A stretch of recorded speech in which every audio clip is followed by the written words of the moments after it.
with her twisted breeding philosophy. She lived in the main house and monitored every aspect of our lives, especially the males. Dad had gotten a girl pregnant at 13, just like Grandpa, and Granny Edna constantly reminded us that this tradition was what made our family special and strong. She homeschooled all the boys to prevent us from being contaminated by modern ideas about men's roles, and believed that formal education was specifically designed to destroy men's natural instincts for providing and protecting through reproduction. On my 12th birthday, Granny explained that childhood was officially over, and I would now begin my real purpose as a man. She had already selected 3 girls from neighboring families, and expected me to choose one immediately so we could begin trying for a baby. She said, waiting until adulthood is the poison that makes men think they're too good to fulfill their biological destiny. She gave me exactly 6 months to get one of them pregnant, or she would arrange the situation herself. I was horrified and refused any part of her insane plan, which made Granny Edna absolutely furious. She locked me in my room and began bringing the selected girls to the house for courtship visits, where she would force me to sit with them while she discussed my breeding potential like I was livestock. I would sit there silent and glaring while she explained to these teenage girls that I was prime for fatherhood and that whoever got pregnant by me first would receive a substantial cash reward from our family. The girls seemed just as uncomfortable as the guides and began feeding me special foods that she claimed would increase my virility. When I still refused to cooperate with her breeding program, she threatened to have me physically restrained during visits with the girls and force the situation herself. They'll know what to do, she said with a twisted smile. I overheard her telling one of the girls' mothers that if I wouldn't cooperate voluntarily, she would drug my food and lock me in a room with whichever girl was most willing. Nature will take its course, she said. Boys that age can't control themselves anyway. When I confronted her, she just smiled and said, one way or another, there will be babies. I couldn't let Granny Edna destroy my life and potentially make me assault someone, so I decided to use her own system against her. I started pretending to be interested in one of the girls, the youngest one named Iris, who seemed the most uncomfortable with the whole arrangement. During our next supervised visit, I managed to pull Iris aside and told her that all of this was against my will. I watched her face go white with horror as I explained that Granny was planning to force both of us into a situation neither of us wanted. Iris was disgusted and agreed to help me escape by pretending to go along with the plan while actually helping me get away. For 2 weeks, we pretended I was warming up to her while she secretly brought me supplies and information about Granny Edna's timeline. I felt hope for the first time in months, knowing I'd found an ally who was just as horrified by the situation as I was. But Granny overheard Iris and me talking and absolutely lost it. She locked Iris in the fulfilled my purpose that night, even if she had to force it herself. She had prepared what she called natural supplements and was ready to assault both Iris and me to force a pregnancy through whatever means necessary. She said, your little girlfriend is going to carry your child whether either of you likes it or not. But Iris managed to escape from the basement and came bursting into my room. In the chaos of her trying to stop Granny, my grandmother accidentally pressed her medical alert button and emergency services heard everything over the open line. The dispatcher heard her screaming, I don't care if you're children. You're old enough to breed and that's what you're going to do, followed by the sounds of Iris and me fighting back and crying for help. Police arrived within minutes to find her still trying to restrain me while shouting, this is what boys are for, making the next generation. The officers were horrified and immediately arrested her. I'm 17 now and have no contact with my entire family. I'm relieved to be free, but I don't know if I'll ever be able to have a family of my own because just thinking about relationships makes me completely shut down. The months that followed Granny Edna's arrest were a blur of social workers, court hearings, and temporary placements. I'd been moved to a group home 3 hours away from everything I'd ever known, which was both terrifying and liberating. The other boys in the home had their own horror stories, but somehow mine seemed to make them uncomfortable in a way that surprised me. Even kids who'd been through hell found my situation disturbing. My social worker, Janet, was a middle-aged woman with kind eyes. Apparently, Child Services had discovered that the entire extended family was complicit in what they were calling systematic child abuse with intent to commit sexual assault. Your cousin Tyler is in a facility in another county, Janet told me during one of our sessions. He's 3 years older than you and went through something similar when he turned 12. He's been asking to speak with you, but we want to make sure you're ready for that conversation. I wasn't ready. I wasn't ready for much of anything. The group home was okay, better than being tied to a bed, certainly, but I felt like I was floating through life without any anchor. My roommate was a kid named Carlos, who'd been removed from his home after his stepfather had beaten him with a baseball bat. Carlos was tough in a way I wasn't, street smart and quick with comebacks, but he never made me feel weak for being messed up about what I'd been through. Your granny sounds like she was completely psycho, Carlos said one night as we lay in our respective beds, staring at the ceiling. Like, serial killer level crazy. Yeah, I said quietly. The worst part is that everyone acted like it was normal. My dad, my uncles, even my mom, they all went along with it because that's how they were raised. What happened to your parents? Carlos asked. That was the question that kept me awake at night. Dad had been arrested as an accessory, though his charges were lighter since he'd been a victim of the same system when he was young. Mom had been placed in a psychiatric facility for evaluation after she'd had what the social workers called a couldn't finish the sentence. You don't have to forgive anybody, Carlos said firmly. That's some therapist bullshit. Some things are unforgivable. School was another challenge entirely. Janet had enrolled me in the local high school, and while my academic skills were surprisingly strong thanks to Granny's rigorous homeschooling, my social skills were non-existent. I'd never been around kids my age in a normal setting, never had to navigate the complex social hierarchies that seem to govern teenage life. My first day was a disaster. I sat alone at lunch, unsure how to join conversations or even where to look when kids were talking. A group of girls at a nearby table kept glancing at me and whispering, and I felt my chest tighten with panic. Were they talking about breeding potential? Did they know about my family situation? I ran to the bathroom and threw up, then spent the rest of lunch period hiding in a stall. My English teacher, Mr. Rodriguez, seemed to understand that I was struggling. After class one day, he asked me to stay behind. You're clearly intelligent, he said, organizing papers on his desk. Your essay on Macbeth showed real insight, but you seem isolated. Are you adjusting okay to being here? I shrugged, not sure how to explain that I'd never been allowed to interact with people my age without supervision, that every conversation felt like a minefield, where I might accidentally reveal something that would make people look at me differently. There's a writing club that meets after school on Wednesdays. Mr. Rodriguez continued. Small group, mostly kids who feel like outsiders. You might find it helpful. I wanted to say no automatically, but something in his hand on the doorknob, heart pounding. Through the small window in the door, I could see about 6 kids sitting in a circle. They looked normal, not the popular kids who scared me, but not the obviously troubled ones either. Just regular teenagers who maybe felt as lost as I did. I opened the door. You must be the new guy, said a girl girl with short black hair and paint-stained fingers. I'm Maya. Rodriguez said you might join us. The other kids introduced themselves. There was James, who was tall and thin with thick glasses. Sarah, who had scars on her arms that she didn't try to hide. Marcus, not my uncle, thank God, who spoke with a slight lisp, and twins named Alex and Sam who finished each other's sentences. They all looked at me with curiosity but not judgment, and for the first time in months, I felt like maybe I could breathe. We usually start by sharing something we wrote this week, Maya explained, but if you're not ready, you can just listen. I listened that first day, and the next week, and the week after that. I heard James read a poem about feeling invisible, Sarah share a story about her struggles with self-harm, and Maya describe a painting she was working on that represented her anxiety as a storm cloud that followed her everywhere. These kids were dealing with real problems, but they weren't trying to one-up each other or compete over who had it worse. They just listened and supported each other. After a month of attending, I finally worked up the courage to share something I'd written. It wasn't about my family or Granny Edna. I wasn't ready for that. Instead, I'd written a short piece about feeling like an alien who had been dropped into human society without. When I finished reading, the room was quiet for a moment. Then Sarah spoke up. That's exactly how I felt when I came back to school after being hospitalized, she said softly. Like everyone could see that I was broken, and I was just pretending to be normal. I still feel like that sometimes, Alex added. Like I'm performing being a teenager instead of actually being one. Their responses made something tight in my chest loosen just a little. Maybe I wasn't as alone as I thought. As winter turned to spring, I started to find my footing at school. I still ate lunch alone most days, but I'd found a spot in the library where I could read without feeling exposed. I joined the cross-country team at Mr. Rodriguez's suggestion, discovering that I actually enjoyed the mindless repetition of running and the way it quieted my racing thoughts. My teammates weren't close friends, but they accepted me as the quiet guy who showed up to practice and didn't cause drama. The hardest part was dealing with questions about my family. Most kids didn't pry too deeply when I said I lived in a group home, but occasionally someone would ask follow-up questions that made me panic. I developed a standard response. My family had some problems, so I'm staying somewhere else for a while. It wasn't exactly a lie, and it usually shut down further inquiries, but there were moments when I felt the weight of what had happened crushing down on me. Late at night, I'd lie awake thinking about Iris and wondering what had happened to her. Had her family blamed her for helping me escape? Was she okay? The not knowing ate at me, but Janet told me it wouldn't be appropriate or safe for us to have contact while everything in ways that I was only beginning to understand. One day in late April, Janet came to see me with news that changed everything. Your grandmother's case is finally going to trial, she said, settling into the uncomfortable plastic chair across from my bed in the group home. The prosecutor wants to know if you'd be willing to testify. My stomach dropped. Testify? In front of people? In front of a jury, yes. And your grandmother would be there, along with her lawyer. I know it's scary to think about, but your testimony could be crucial in making sure she can't hurt any other children. What about my parents? Would they be there? Janet's expression grew careful. Your father is cooperating with prosecutors in exchange for a reduced sentence. Your mother. She's still not well enough to stand trial. The doctors think she may have been suffering from a dissociative disorder brought on by years of psychological abuse. So she really didn't know what was happening? I asked, not sure if I wanted the answer to be yes or no. It's complicated, Janet said gently. The human mind has ways of protecting itself from trauma, sometimes by forgetting or minimizing things that are too painful to accept. Your mother may have genuinely convinced herself that what was happening was normal and right because the alternative, accepting that she was allowing her son to be abused, was too devastating to face. I spent the next several days thinking about whether I could handle testifying. The writing club kids were incredibly supportive when I finally told them what was going on. Maya, in particular, was fiercely encouraging. You have the chance to make sure she can't do this to anyone else, she said after I'd finished explaining the base. Survived something that would have destroyed a lot of people. Speaking about it in court isn't going to be easy, but you've already done the hard part by surviving it in the first place. I decided to testify. The trial preparation was intense. The prosecutor, a stern woman named District Attorney Chen, met with me several times to go over my testimony. She explained that Granny Edna's lawyer would try to discredit me, possibly by claiming I was a troubled kid who was making up stories for attention, or that I had misunderstood innocent family traditions. Just tell the truth, D.A. Chen advised. Don't embellish, don't try to make it more dramatic than it was. The facts of what happened to you are compelling enough on their own. She also warned me that there might be media attention, since cases involving systematic family abuse were relatively rare and sensational. We're going to try to keep your identity protected since you're a minor, but there may be reporters outside the courthouse. Don't talk to them, don't look at cameras, just get inside as quickly as possible. The night before I was scheduled to testify, I barely slept. Carlos tried to distract me with video games and stupid jokes, but my mind kept racing through all the things that could go wrong. What if I forgot important details? What if Granny Edna's lawyer made me look like a liar? What if seeing her again made me fall apart completely? Janet picked me up early that morning and drove me to the courthouse. There were indeed reporters outside, though not as many as I'd feared. Janet had arranged for us to enter through a side door to avoid the cameras, and soon I found myself in a small waiting room with D.A. Chen and a victim's jury. When it was time, Robert walked with me into the courtroom. It was smaller than I'd expected from TV shows, but still intimidating. The jury box was full of adults who all turned to look at me as I walked to the witness stand. I could feel Granny Edna's presence somewhere behind me, but I kept my eyes forward as instructed. D.A. Chen approached the witness stand after I'd been sworn in. Please state your name for the record, she began. My name is Michael Chen, I said, my voice sounding strange and thin in the formal space. Michael, how old are you? I'm 17. And what is your relationship to the defendant, Edna Morrison? I finally looked over at Granny Edna, sitting at the defense table in an orange jumpsuit. She looked smaller than I remembered, older and frailer, but her eyes still held that same cold intensity that had terrified me as a child. She was staring directly at me with an expression that somehow managed to be both furious and disappointed. She's my paternal grandmother, I said, looking away quickly. D.A. Chen walked me through my childhood in the Morrison family compound, the homeschooling, the isolation from outside influences. She asked about the family's beliefs about early reproduction and the pressure that had been placed on the men in previous generations. Can you tell the jury what happened on your 12th birthday? She asked. I took a deep breath and began describing that conversation with Granny Edna, the selection of potential partners, the ultimatum about getting someone pregnant within 6 months. The courtroom was completely silent, except for the sound of one juror shifting uncomfortably in her seat. What was your reaction?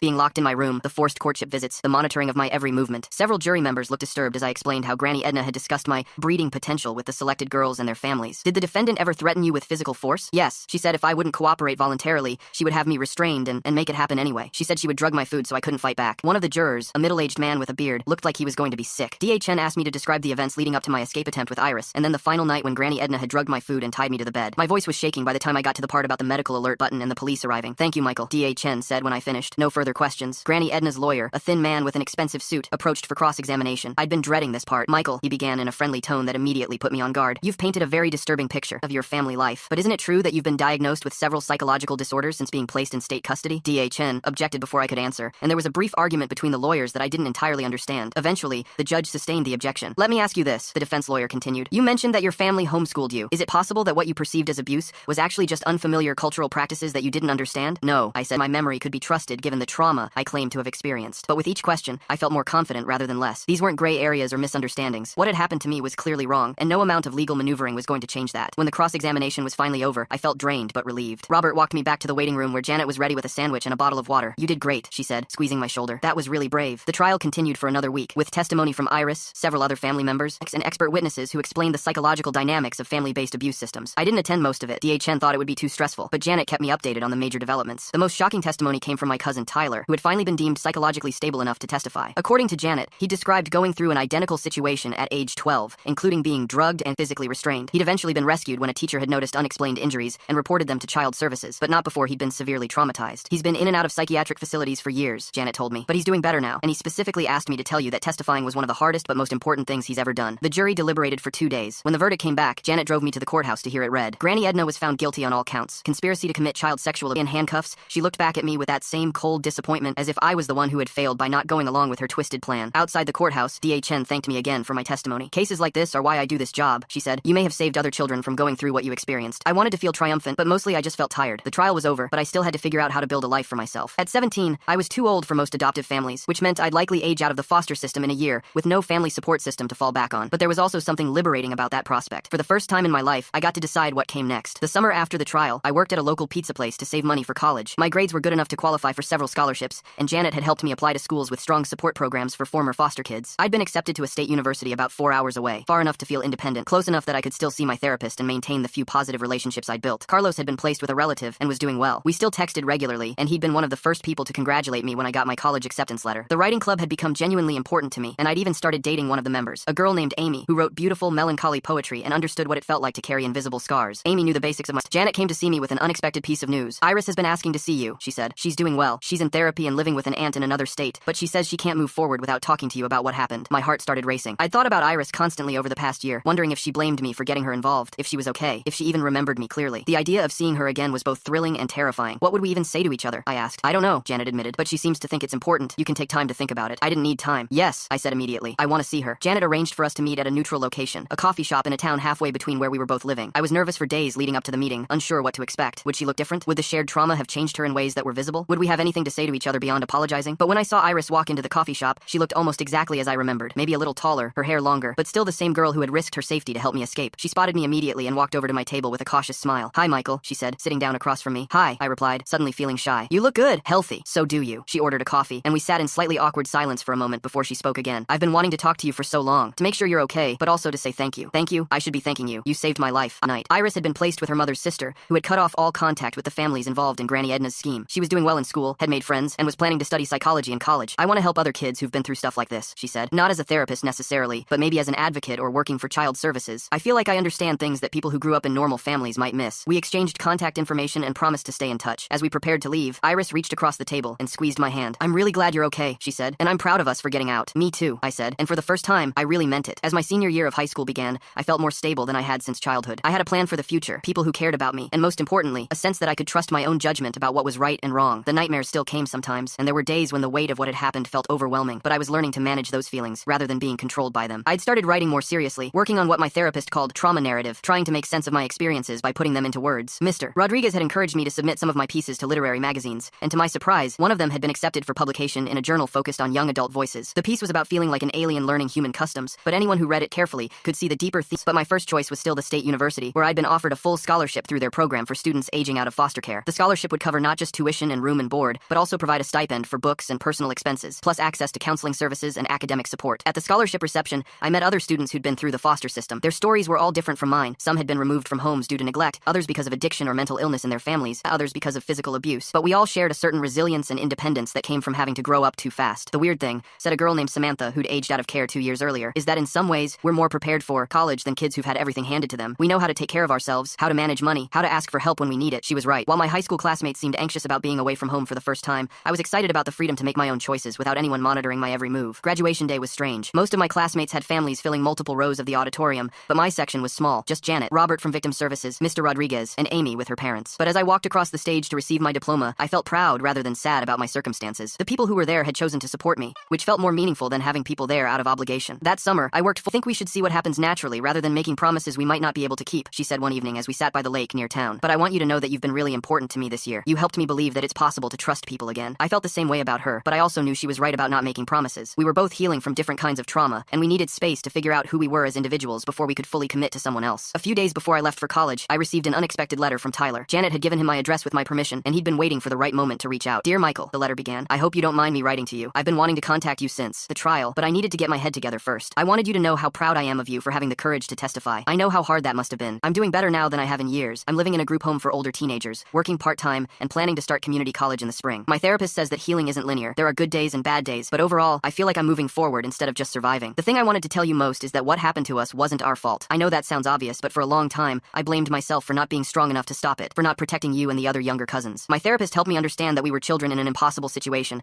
and we did the best we could with what we had. I also wanted you to know that there are others and wants to know if we'd be open to contact at some point. I'm not ready for that yet, but it made me feel less alone to know that not everyone in our family is crazy. Maybe someday we can build relationships with the relatives who actually deserve to be called family. Anyway, I hope college goes well for you. You deserve every good thing that comes your way. Stay strong, and remember that surviving what we survived makes us tougher than most people will ever need to be. Your cousin, Tyler. Reading Tyler's letter made me cry, not from sadness, but from relief. For years, I'd felt like I was the only one who understood what our family had been like, the only one carrying the weight of those memories. Knowing that Tyler was not only surviving but thriving gave me hope that healing was really possible. I wrote back to him that same day, sharing details about my college plans and my own therapy progress. I also told him about Iris and how reconnecting with her had helped me feel less alone. We agreed to stay in touch and maybe meet in person once we were both more settled in our new lives. The night before leaving for college, I sat in my room at the group home, packing my few possessions into 2 suitcases and a duffel bag. Everything I owned fit easily into the back of Janet's Honda Civic. Most kids my age had accumulated 18 years worth of stuff. Childhood toys, photo albums, furniture from their bedrooms, clothes in every size they'd ever worn. My life could be reduced to some books, a few changes of clothes, and my laptop. But instead of feeling sorry for myself, I felt free. I wasn't carrying the weight of family What about you? How are things with your uncle? Good, actually, really good. He's helping me look at colleges for next year. Turns out I'm pretty good at math when I'm not worried about getting beaten for wrong answers. We'd both learned that we were more capable than our circumstances had allowed us to be. It was a good feeling. Janet drove me to campus on a sunny Saturday in August. The university was huge, over 30,000 students, which had intimidated me when I'd visited, but now felt exciting. I could disappear into the crowd when I wanted to, but there were also dozens of clubs and organizations where I could find my people. My dorm room was small but private, since the scholarship program had arranged for me to have a single room to help with the adjustment. My roommate would have been randomly assigned, and the program coordinators thought it would be better for me to have space to decompress without having to navigate the complexities of living with a stranger. As Janet helped me move my things in, I felt a moment of panic. This was really happening. I was on my own, responsible for my own decisions, my own success or failure. There was no safety net beyond what I created for myself. You're gonna be fine, Janet said, as if she could read my thoughts. Better than fine. You're going to thrive here. She hugged me goodbye, and suddenly I was alone in a dorm room that smelled like industrial carpet and cleaning supplies, surrounded by the sounds of other families moving their kids in, parents giving last-minute advice, siblings complaining about having to carry heavy boxes, friends promising to visit soon. That first night, I called Amy to tell her arrived safely. How does psychology, English composition, college algebra, world history, and a first-year seminar specifically for scholarship recipients that would help us navigate campus resources and academic expectations. The psychology class immediately captured my interest. Professor Williams was a middle-aged woman who had studied trauma and resilience, and her lectures often touched on topics that felt personally relevant. During the second week, she assigned us to write a brief personal reflection on what had motivated us to study psychology. I wrote about growing up in an unusual family situation that had given me first-hand experience with manipulation, control, and the ways people could be taught to accept abnormal circumstances as normal. I mentioned that I was interested in understanding how some people survived trauma while others were destroyed by it, and how society could better protect vulnerable children. Professor Williams asked me to stay after class the next week. Your reflection paper was quite insightful, she said. Have you considered research as a career path? There's a real need for researchers who understand trauma from both academic and personal perspectives. I hadn't considered research, but the idea intrigued me. What would that involve? Well, you'd need to continue on to graduate school eventually, but there are opportunities for undergraduates to assist with ongoing studies. I'm currently working on a project examining resilience factors in survivors of family-based abuse. If you're interested, you could start as a research assistant and see if the work appeals to you. I said yes immediately. Working in Professor Williams or to appreciate aspects of life that others take for granted. That conversation stuck with me. I'd already started to see how my experiences had shaped me in positive ways. I was more independent than most of my classmates, more grateful for small kindnesses, more aware of red flags in relationships. Maybe there was a way to transform the worst parts of my childhood into something that could help others. As my freshman year progressed, I settled into a comfortable routine. My grades were strong, mostly A's with a few B's in subjects that required math skills I was still developing. I joined the campus writing group and the psychology club. I'd even started dating casually, though nothing serious. I wasn't ready for a committed relationship, but I was learning how to interact with people my age without the constant anxiety that had plagued me in high school. Tyler and I had been exchanging letters regularly, and he'd started community community college as planned. His letters were increasingly optimistic, full of details about classes he was enjoying and new friendships he was building. He'd also reconnected with our cousin Sarah, who had turned out to be everything he'd hoped, horrified by our family's history and determined to be a source of support for the younger generation. "Sarah wants to meet you," Tyler wrote in one letter. "She's been asking about you since the trial. I told her you were doing well in college, and she said she'd be honored to know you if you're ever ready for that. No pressure, but I thought you should know the option is there. I wasn't ready yet, but I appreciated knowing that not every family connection was toxic. Maybe someday I'd be strong enough to explore relationships, which would be my first academic publication." And I'd been selected for a competitive summer internship at a residential treatment facility for adolescents who'd experienced trauma. The internship was both rewarding and emotionally difficult. Working with teenagers who'd been abused, neglected, or traumatized reminded me daily of how lucky I was to have escaped my situation when I did. Some of the kids I worked with had been in the system for years, bouncing between foster homes and treatment facilities, never finding the stability they needed to heal. But I also saw incredible resilience. Kids who'd been through hell but still had hope for the future. Young people who'd learned to trust adults again despite having every reason to be suspicious. Teenagers who were determined to break the cycles of abuse in their families and create better lives for themselves. One of the residents, a 15-year-old named David, reminded me of myself at that age. He'd been removed from a religious cult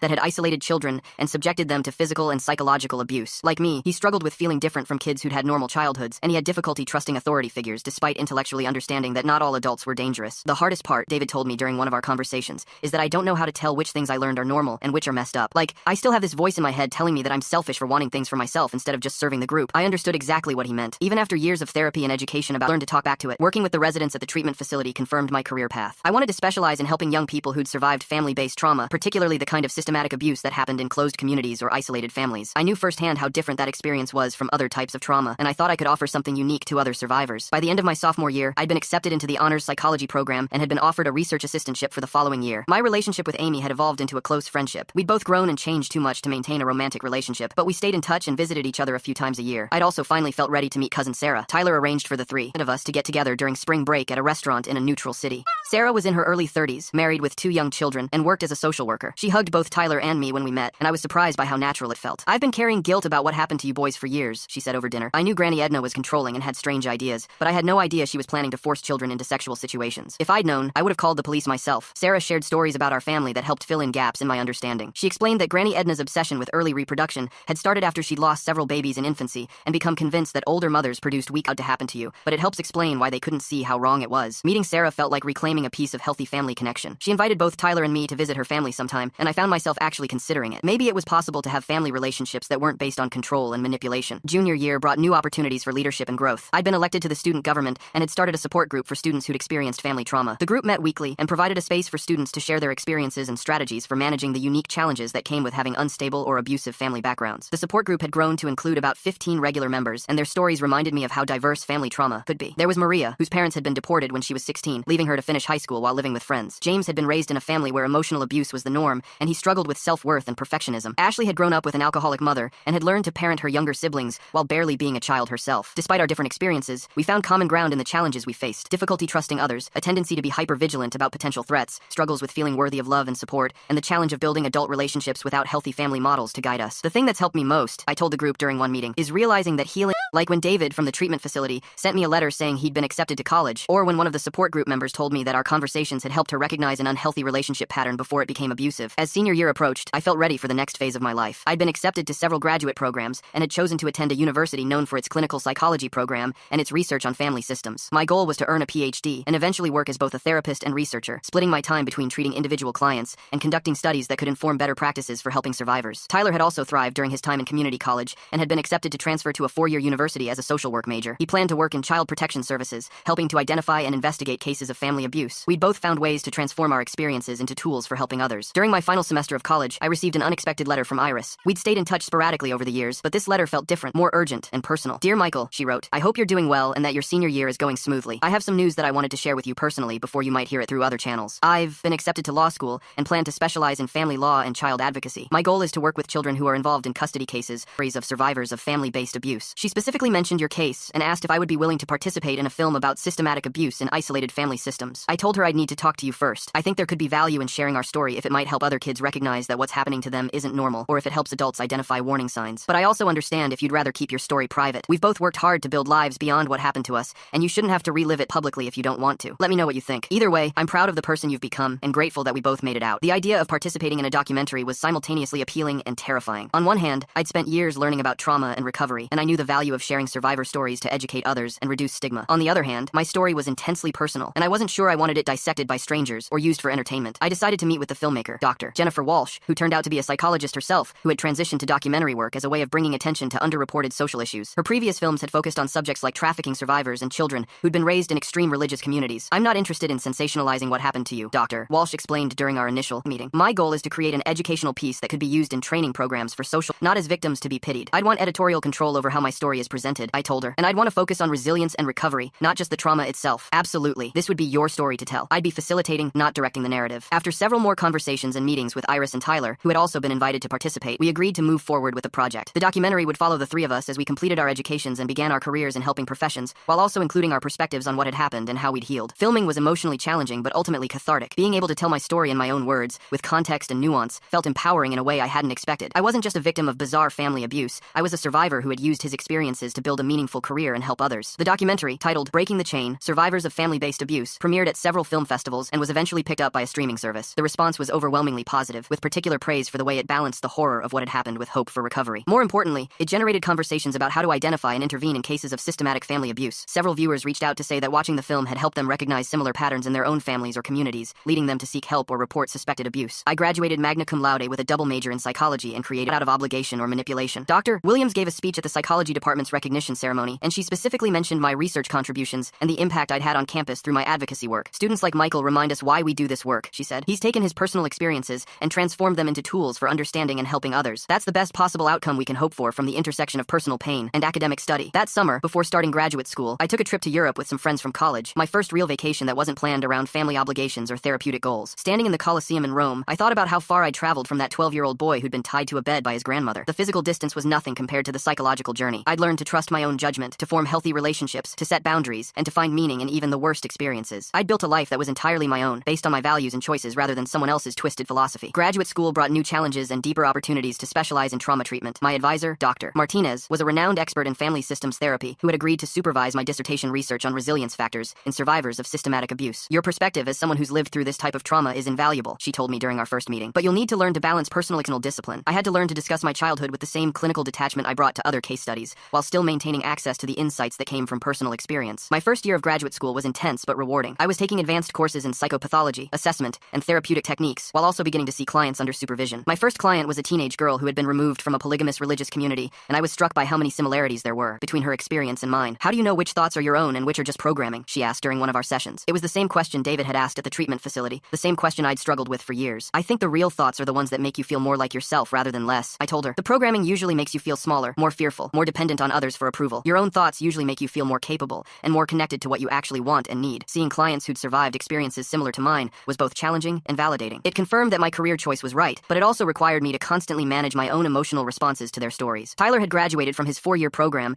and was working for Child Protective Services in another state. His letters described the difficult but rewarding work of investigating abuse cases and helping children find safe placements. He'd also gotten married to a woman he'd met in Survivor, though her experience was different from ours. Sometimes I think people who've been through trauma can understand each other in ways that others can't. I was happy for Tyler, but also a little envious. I'd had several relationships during college and graduate school, but I still struggled with the level of vulnerability required for true intimacy. I could share the facts of my story, but letting someone see the ongoing impact it had on me, the nightmares, the moments of panic, the way I sometimes shut down emotionally when I felt overwhelmed, remained difficult. My second year of graduate school, I met someone who changed that. Her name was Dr. Rachel Kim, and she was a postdoctoral researcher in the same lab where I was working on my dissertation. She was studying intergenerational transmission of trauma, how traumatic experiences affected not just the people who lived through them, but their children and grandchildren as well. Rachel had grown up in a family that had fled political persecution in South Korea, and while her childhood had been stable and loving, she'd been shaped by her parents' unprocessed trauma in ways she was only beginning to understand as an adult. I think people who've been touched by trauma, even secondhand, recognize something in each other, she said during one of our early conversations. We understand that healing isn't linear and that strength can coexist with vulnerability. Our relationship developed slowly, built on shared professional interests and mutual respect before becoming romantic. Rachel never pushed me to share more than I was ready to, but she also didn't treat me like I was fragile or broken. She had skills to understand patterns beyond your own story. That combination is rare. When I finally told her about my family situation in detail, she listened without judgment and asked thoughtful questions that helped me see my experiences from new angles. It sounds like your grandmother was trying to create a kind of breeding program, she said after I described Granny Edna's philosophy. Like she saw the family as livestock that needed to be managed for optimal reproduction. That's deeply dehumanizing for everyone involved, but especially for the children who were treated as commodities rather than individuals with their own needs and desires. Her clinical perspective helped me understand aspects of my experience that I'd never fully analyzed. It also made me appreciate how far I'd come in terms of intellectual and emotional development. I could discuss the most traumatic parts of my childhood with someone I loved without being overwhelmed by emotion or shame. Rachel and I began collaborating on research projects that combined her expertise in intergenerational trauma with my focus on family-based abuse systems. Our work was published in several peer-reviewed journals and presented at national conferences. We made a good team, both personally and professionally. By my 4th year of graduate school, I was writing my dissertation and seeing clients independently under minimal supervision. My research focused on identifying protective factors that help some children survive systematic family abuse with fewer long-term negative outcomes than others, since the worst psychological effects of trauma. I was also developing a therapeutic approach specifically for survivors of family-based abuse that combined traditional trauma treatment with education about healthy family systems and relationship skills. Many survivors had never seen functional relationships modeled, so they needed explicit instruction in things that other people learned through observation during childhood. The approach seemed to be effective with the clients I was treating, and several colleagues had asked me to train them in the techniques I was using. I began offering workshops and continuing education seminars for other therapists, which felt like a natural extension of the advocacy work I'd been doing since college. One of the most rewarding aspects of my clinical work was seeing clients progress from feeling broken and hopeless to recognizing their own strength and resilience. A client named Kevin, who had survived a situation remarkably similar to mine, summed it up perfectly during one of our final sessions. "When I first came here, I felt like I was pretending to be a normal person," he said. "Like everyone could see that I was damaged and didn't belong in regular society. Now I realize that I am a normal person who happened to grow up in abnormal circumstances. The problem was never me, it was the situation I was in." That shift in perspective, from seeing themselves as fundamentally flawed to understanding that they were normal people who had survived abnormal experiences, was often the turning point in therapy. Once clients made that cognitive shift, they could begin to see their survival skills and resilience of what kind of life I wanted to build. Now I was about to become Dr. Michael Chen, a licensed psychologist with expertise in trauma treatment and a research program that was already making an impact in the field. The defense went well. My committee was impressed with both the rigor of my research and the practical applications of my findings. Dr. Martinez, my advisor, said it was one of the strongest dissertations she'd seen in her 20-year career. "You've managed to conduct objective, methodologically sound research on a topic that's deeply personal to you," she said during the post-defense celebration. "That takes exceptional intellectual and emotional maturity. You should be very proud of what you've accomplished." Rachel surprised me with a small party that included Janet, Tyler and his wife, Sarah and her family, Amy, and several friends and colleagues from graduate school. Looking around the room at the people who had supported me through various phases of my journey, I felt overwhelmed with gratitude. "I want to make a toast," Tyler said, raising his glass of wine, "to my cousin Michael, who had the courage to say no when he was 12 years old and has spent the last decade proving that surviving trauma can make you stronger, not weaker. You've inspired me, you've inspired other survivors, and you've changed the field of psychology for the better. I'm proud to be your family." The job market for psychology PhDs was competitive, but I was fortunate to receive several offers for postdoctoral fellowships and entry-level faculty positions. I ultimately accepted a position research and maintaining a small clinical practice specializing in family trauma. It was exactly the kind of position I'd been working toward, one that would allow me to contribute to the field through multiple channels. Rachel had accepted a faculty position at a university in the same city, so we were able to move together and continue both our personal and professional relationship. We'd been talking about marriage, and I was surprised to find that the idea didn't terrify me the way I'd always assumed it would. I used to think I could never get married because I didn't have any models of healthy relationships, I told her one evening as we unpacked boxes in our new apartment. But I realize now that we can create our own model based on what we know about trust, respect, and mutual support. That's actually better than just copying what your parents did, Rachel replied. We get to be intentional about building the kind of relationship we want, rather than just defaulting to what we grew up with. The first year of my faculty position was challenging but exciting. Teaching graduate students about trauma treatment felt like a natural extension of the mentoring I'd been doing throughout graduate school. Many of my students were drawn to the field because of their own personal experiences, and I tried to help them navigate the balance between personal insight and professional objectivity. My research program was getting off the ground, with funding from several federal agencies and foundations interested in child abuse prevention. I was collaborating with colleagues across multiple disciplines, social work, criminology, pediatrics, and education, to develop abuse in isolated or religious communities. I'd been invited to testify before legislative committees and to consult with agencies developing new protocols for handling complex family abuse cases. But the most meaningful feedback came from individual survivors who had seen the documentary or read articles about my research. I received emails and letters from people all over the world who had survived similar experiences